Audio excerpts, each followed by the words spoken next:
Paano nyo napalaki yung 6,000 na kapital? Napalaki namin yon yung bumibili si Mrs. ng mga Divisoria products. Tapos, yun, inimit up namin hanggang sa nag-ipon lang talaga kami ng nag-ipon, madam. Kumbaga, nabuhay lang muna kami sa MLI namin or minimum livable income na. Simple lang. Simple lang.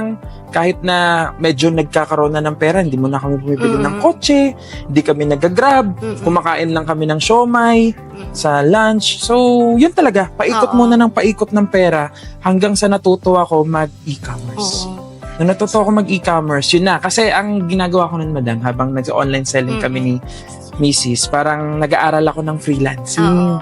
Habang nag-aaral ako ng freelancing, may pinasukan akong group nun parang mga pang-nanay nga na group yun ng freelancing. So, ginamit ko yung account ni Mrs. Tapos nakita ko doon, meron tinawag na FB Ads and e-com. So, yun. Doon na nagsimula. So, ibig sabihin pala, Sir Chargos, from 6,000 na napalago nyo na, sobrang laki na ng company nyo ngayon. Grabe, no? Hindi lang talaga siya diskarte. Hindi ko masasabing diskarte. Kasi kapag diskarte lang, pwede ring mawala yung pera.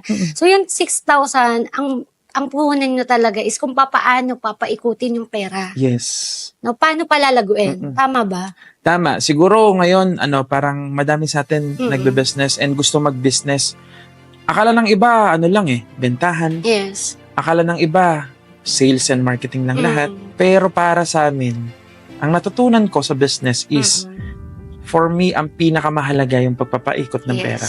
Kung gaano ka kadisiplinado sa pera. Yung cash flow. Yung cash flow. Oo. Kasi yung iba, parang mangyayari kasi sa mga nagne-negosyo is yung parang pag kumita, parang nagtatrabaho lang, gagastusin nila, hindi nila napapaikot ng maayos.